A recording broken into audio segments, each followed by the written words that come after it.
Hello. അപ്പം ഇന്നത്തെ പുതിയൊരു വീഡിയോയിലേക്ക് എല്ലാവർക്കും സ്വാഗതം കേട്ടോ. അപ്പം വ്ലോഗ് എന്ന് പറയുമ്പോൾ നിങ്ങൾക്കറിയാമല്ലോ, വീട്ടിലെ കാര്യങ്ങൾ മാത്രമാണ് കാണിക്കുന്നത്. കാരണം എനിക്കിപ്പോൾ പുറത്ത് പോയി വീഡിയോ എടുക്കാനുള്ള സാഹചര്യങ്ങൾ ഒന്നുമില്ല. അത് മാത്രമല്ല, ഇവിടെ അത്യാവശ്യം നല്ല വേസ്റ്റായിട്ടുള്ള ക്ലൈമറ്റാണ്. ഒന്നും പറയണ്ട, മൊത്തത്തിൽ തണുപ്പും കാറ്റും മഴയും. നിങ്ങൾക്ക് ഞാൻ ഈ വീഡിയോയിൽ കാണിച്ചു തരാം. ഒരു ദിവസം തന്നെ എന്തൊക്കെ ചേഞ്ചാണ്, എങ്ങനത്തെ കാലാവസ്ഥയൊക്കെയാണ് ഇവിടെ വന്നിരിക്കുന്നത് എന്നുള്ളത് കേട്ടോ. അപ്പോൾ ഈ വീഡിയോയിൽ ഫുൾ ഡീറ്റെയിൽ ആയിട്ട് കണ്ടാൽ നിങ്ങൾക്ക് മനസ്സിലാവും ഇവിടുത്തെ ഒരു ക്ലൈമറ്റിൻ്റെ ഒരു സ്വഭാവം. അങ്ങനെ രാവിലെ എണീറ്റ് വന്നപ്പോൾ തന്നെ വിവാൻകുട്ടിക്ക് തൊണ്ട വേദനിക്കുന്നു പറഞ്ഞിട്ടാണ് വന്നത്. സാധാരണ കുറച്ച് ദിവസമായിട്ട് അങ്ങനെ പറയാറൊന്നുമില്ല. എന്ത് പറ്റിയെന്നത് എനിക്കൊന്ന് ഇന്നലെ വശിക്കുട്ടി വന്ന ഉടനെ തന്നെ അവൾക്ക് ഈ നാരങ്ങ വെള്ളം ഉണ്ടാക്കി കുടിക്കുന്ന ഒരു ശീലമുണ്ട്. അപ്പം വിമാനം കൊടുത്ത് കാണും. അപ്പം അവൻ കുടിച്ചിട്ട് അവന് തൊണ്ടവേദന എടുത്തായിരിക്കും. അപ്പം ഞാൻ ഇച്ചിരി ഉപ്പുവെള്ളത്തിൽ ഉപ്പുവെള്ളത്തിലല്ല, ചൂടുവെള്ളത്തിൽ കുറച്ച് ഉപ്പുവെള്ളം ഇട്ട് ചൂടുവെള്ളത്തിൽ കുറച്ച് ഉപ്പിട്ട് കൊടുത്തതാണ് കേട്ടോ. വായിൽ ഭയങ്കരമായിട്ട് വെള്ളി വരുന്നു. അങ്ങനെ ഇന്നലെ നമ്മൾ അരച്ച് വെച്ച മാവൊക്കെ എടുത്ത് നോക്കി. ഒരു രക്ഷയില്ല. ആപ്പത്തിന് അരച്ച മാവ് പുളിച്ച് പൊങ്ങിയിട്ടില്ല. അതങ്ങനെ ഇരിപ്പുണ്ട്. ഞാൻ പറഞ്ഞില്ലേ, തണുപ്പ് കൊണ്ടായിരിക്കും. ഞാൻ ഓവന് ചൂടാക്കിയിട്ടൊക്കെ വെച്ചതാണ്. എന്നിട്ടും അങ്ങനെ ഇനിയിപ്പോൾ അടുത്ത ഈ ബ്രേക്ക്ഫാസ്റ്റിന് ഞാൻ വേറെ എന്തെങ്കിലും പ്ലാൻ ചെയ്യണം, ഇൻസ്റ്റൻ്റായിട്ട് ഉണ്ടാക്കുന്നത്. അപ്പോൾ ഉച്ചക്കത്തേക്ക് ഞാൻ എന്ന് വിചാരിച്ചു ലെമൺ റൈസും പൊട്ടറ്റോ ഫ്രൈയും ഉണ്ടാക്കി കൊടുക്കാമെന്ന്. വളരെ എളുപ്പമാണല്ലോ ആ പരിപാടി. അപ്പോൾ അതാകുമ്പം നമുക്ക് കുറച്ച് നേരം ബ്രേക്ക്ഫാസ്റ്റ് ചിന്തിക്കാനുള്ള സമയം കിട്ടും. അല്ലെങ്കിൽ ലഞ്ചും കൂടെ ആലോചിച്ചുകൊണ്ടിരുന്നെങ്കിൽ ഞാൻ ബ്രേക്ക്ഫാസ്റ്റിൻ്റെ കാര്യത്തിൽ പുറകോട്ട് പോകും. എന്നുവെച്ചാൽ ടൈം കിട്ടില്ല, എല്ലാം കൂടെ നടക്കില്ല. അപ്പോൾ ഒരു തീരുമാനത്തിൽ ഞാൻ എത്തിയിട്ടുണ്ട്. നമ്മുടെ റാഗിപ്പൊടി ഉണ്ടല്ലോ, റാഗിപ്പൊടിയും ഗോതമ്പ് പൊടി, അരിപ്പൊടി, ഇത് മൂന്നും കൂടെ ഒരു കാൽ കപ്പ് വെച്ചെടുത്തു. മൊത്തത്തിൽ എല്ലാം ഒരേ അളവെടുക്കണം. എടുത്തിട്ട് ഇച്ചിരി ഉപ്പും ആവശ്യമുള്ള വെള്ളമൊക്കെ ഒഴിച്ചിട്ട് നമ്മളിങ്ങനെ എന്താ പറയുക, തവയിലിങ്ങനെ കോഴി വയ്ക്കുമ്പോൾ നമ്മൾ റവ ദോശ കിട്ടത്തില്ലേ, ആ ഒരു പരുവത്തിൽ ഉള്ള ഒരു മാവിൻ്റെ കൺസിസ്റ്റൻസിലൊന്ന് റെഡിയാക്കി എടുക്കണം. അതിലേക്ക് ഞാൻ കുറച്ച് സവാളയും മല്ലിയിലയും ഒക്കെ അരിഞ്ഞിട്ട് കൊടുത്തു. പിന്നെ ജീരകമൊക്കെ ഇടാം കേട്ടോ. അപ്പോഴത്തേനും നമ്മുടെ ലെമൺ റൈസും പൊട്ടറ്റോ ഫ്രൈയും ഒക്കെ റെഡിയാക്കി വശക്കുട്ടിക്ക് ഞാൻ പാക്ക് ചെയ്ത് വെച്ചു കേട്ടോ. സമയം അങ്ങ് പെട്ടെന്ന് പോയി. ആലോചിച്ച് നിന്നാണ് എനിക്ക് സമയം പോണത്. എന്ത് ബ്രേക്ക്ഫാസ്റ്റ് ഉണ്ടാകും. ഞാൻ അപ്പത്തിനാണ് തയ്യാറായിട്ട് വന്നത്, പക്ഷെ അന്നപ്പം പ്ലാൻ മാറിയല്ലോ. അപ്പോൾ അത് പൊങ്ങി വരാത്തതുകൊണ്ട് അടുത്ത പ്ലാൻ ബിയിലേക്ക് പോയി. നമ്മുടെ റാഗി അപ്പം ഞാൻ റെഡിയാക്കി എടുത്തിട്ടുണ്ട്. കാണാൻ ലുക്കില്ലെങ്കിലും ഭയങ്കര ഹെൽത്തിയാണ് സംഭവം കേട്ടോ. അങ്ങനെ പശുക്കുട്ടിക്ക് ഇന്ന് മാങ്ങയാണ് ഇതിൽ കൊടുക്കുന്നത് സ്നാക്സായിട്ട്. ഏതെങ്കിലും ഒരു ഫ്രൂട്ട് കൊടുക്കും. കൂടുതലും ആപ്പിളാണ് എടുക്കുന്നത്. ഇതിപ്പോൾ നന്ന പഴുത്ത ഒരു മാങ്ങ ഇരിപ്പുണ്ടായിരുന്നു. അങ്ങനെ പശുക്കുട്ടി കഴിച്ചിട്ട് സ്കൂളിലേക്ക് പോവാണ് കേട്ടോ. അപ്പോൾ ഞാൻ പറഞ്ഞില്ലേ, കുറേ താമസിച്ചത് കൊണ്ട് എനിക്ക് വീഡിയോ ഒന്നും എടുക്കാൻ പറ്റിയില്ല അവൾ കഴിക്കുന്നതൊന്നും. അങ്ങനെ തിരിച്ച് വന്നപ്പോൾ പാതി മാങ്ങ ഇരിക്കുന്നത് കണ്ട്. അപ്പോൾ ആദ്യം തന്നെ ബ്രേക്ക്ഫാസ്റ്റ് ഒന്നും ഞാൻ കഴിച്ചില്ല. എനിക്ക് മാങ്ങ കഴിക്കാനൊരു കൊതി.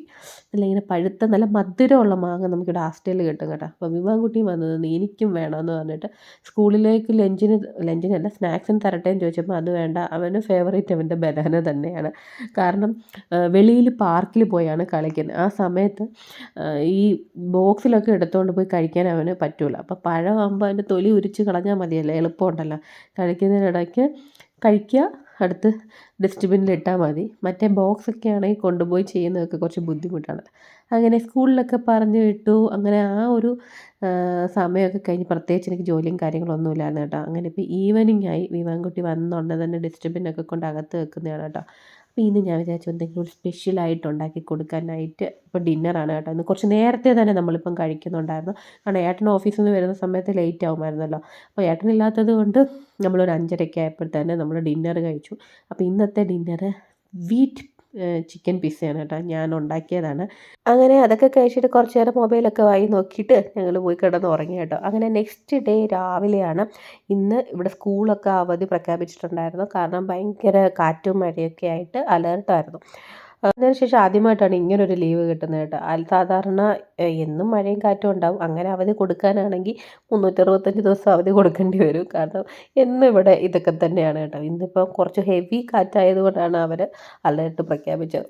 അവധി ആയതുകൊണ്ട് പിന്നെ പതുക്കെ പോയിട്ട് ബ്രേക്ക്ഫാസ്റ്റൊക്കെ ഉണ്ടാക്കി. ഓൾറെഡി നമ്മുടെ മാവ് ഇന്ന് റെഡിയായിട്ട് വന്നിട്ടുണ്ടായിരുന്നു. 2 ദിവസത്തിന് ശേഷമാണ് മാവ് നല്ല രീതിയിൽ പുളിച്ചൊക്കെ പൊങ്ങി വന്നത്. എന്നാൽ ഈ മാവിന് എന്തൊക്കെയോ ഒരു പ്രശ്നമുള്ളതുപോലെ എനിക്ക് തോന്നി. എന്താണെന്നറിയില്ല. എന്തായാലും അടുത്ത പ്രാവശ്യം ശരിയാക്കാം. അങ്ങനെ രാവിലത്തെ ബ്രേക്ക്ഫാസ്റ്റൊക്കെ കഴിഞ്ഞു. ഇന്ന് അവധി ആയതുകൊണ്ട് എന്ത് ചെയ്യണമെന്നറിയാതെ പശുക്കുട്ടി ഇവിടെ ഡാൻസ് കളിച്ചുകൊണ്ടിരിക്കുകയാണ് കേട്ടോ. ഓരോ റീൽ എടുത്തിട്ട് അതിനനുസരിച്ച് ഓരോ ഡ്രസ്സൊക്കെ ചെയ്തെടുത്തുകൊണ്ടിരിക്കുകയാണ്. വീഡിയോ എടുത്തുകൊണ്ടിരുന്നപ്പോൾ പെട്ടെന്ന് ഇങ്ങനെ സൗണ്ട് കേട്ടു. ഈ ചരലൊക്കെ വാരി എറിയത്തില്ലേ, മണലൊക്കെ ഇങ്ങനെ വാരി എറിയുന്ന പോലെ. തുറന്ന് നോക്കിയത് ഹെയിൽ സ്റ്റോൺ ആണ് കേട്ടോ. ഈ മഞ്ഞ് കട്ട ഇങ്ങനെ ചെറിയ ബോളായിട്ട് ഇങ്ങനെ നമ്മുടെ ഒരു മണലിൻ്റെ രൂപത്തിൽ വീഴുന്നതാണ്. അതങ്ങോട്ട് കഴിഞ്ഞ് കുറച്ച് നേരം കഴിഞ്ഞപ്പോഴത്തേന് സ്നോ വീഴാൻ തുടങ്ങി കേട്ടോ. ആദ്യം മഴയും സ്നോയും കൂടെ ആയിരുന്നു. പിന്നെ കുറച്ച് കഴിഞ്ഞപ്പോൾ മഴ നിന്നു. പിന്നെ അത്യാവശ്യം നല്ല ഹെവി ആയിട്ട് തന്നെ സ്നോ. ഇതിപ്പോൾ തുടക്കമാണ് കേട്ടോ. മഴ പെയ്യുന്നത് കൊണ്ടാണ് അത്ര കാണാൻ പറ്റാത്തത്. കുറച്ച് കഴിഞ്ഞപ്പോൾ മഴ നിന്നപ്പോൾ ഉണ്ട് നല്ല ഹെവി ആയിട്ട് വീണ് തുടങ്ങി. ഒരു ദിവസത്തിൽ തന്നെ ഉള്ള മാറ്റങ്ങളാണിത് കേട്ടോ. രാവിലെ മഴ, കാറ്റ്, അതിനുശേഷം ഹെയിൽ സ്റ്റോൺ, അതിനുശേഷം സ്നോയ്. മൊത്തത്തിൽ നല്ല രസമുള്ള ക്ലൈമറ്റാണ്. പക്ഷിക്കുട്ടിക്ക് പിന്നെ ഈ സ്നോ കണ്ടു കഴിഞ്ഞാൽ പിന്നെ ഒട്ടനെ വെളിയിൽ ഇറങ്ങിയില്ലെങ്കിൽ സമാധാനം കിട്ടിയില്ല. ഇനിയിപ്പോൾ ഓടിപ്പോയിട്ട് ഞാൻ ഡ്രസ്സ് മാറിയിട്ട് വരാൻ ഒരു റീൽ എടുക്കാം ഇവിടെ നിന്നെന്ന് പറഞ്ഞിട്ടാണ് വീഡിയോ എടുത്തിട്ടുണ്ട്. അപ്പോഴത്തേനും മഞ്ഞൊക്കെ ഏകദേശം തീരാറായി കേട്ടോ. കുറേ നേരമൊക്കെ കാഴ്ചകളൊക്കെ കണ്ട് വീഡിയോ ഒക്കെ എടുത്തു കൊടുത്തതിന് ശേഷം പിന്നെ ഒരു കുളിയൊക്കെ കഴിഞ്ഞിട്ട് വന്നു.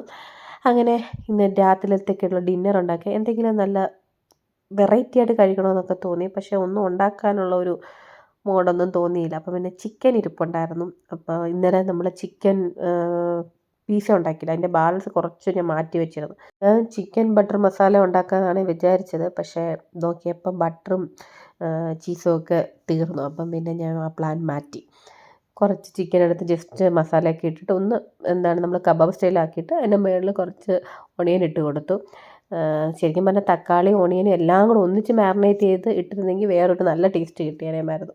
ഇതിപ്പോൾ ഒരു താല്പര്യമില്ലാത്ത ഒരു ചിക്കൻ വെച്ച പോലെയാണ് എനിക്ക് തോന്നിയത്. പക്ഷേ ടേസ്റ്റ് ഓക്കെ, അറ്റ്ലീസ്റ്റ് ചിക്കൻ ആണല്ലോ, അതുകൊണ്ട് പിന്നെ കുഴപ്പമില്ല. അങ്ങനെ ചപ്പാത്തിയും ചിക്കനും ഒക്കെ കൂട്ടി നമ്മൾ അങ്ങോട്ട് കഴിച്ചു. നേരത്തെ ഫുഡ് കഴിക്കുന്നത് കൊണ്ട് പിന്നെ കുറേ നേരം സമയം കിട്ടും. ആ സമയം പിന്നെ കുറച്ച് നേരം ഇരുന്ന് മൊബൈൽ റീൽസൊക്കെ കണ്ടുകൊണ്ടിരിക്കും.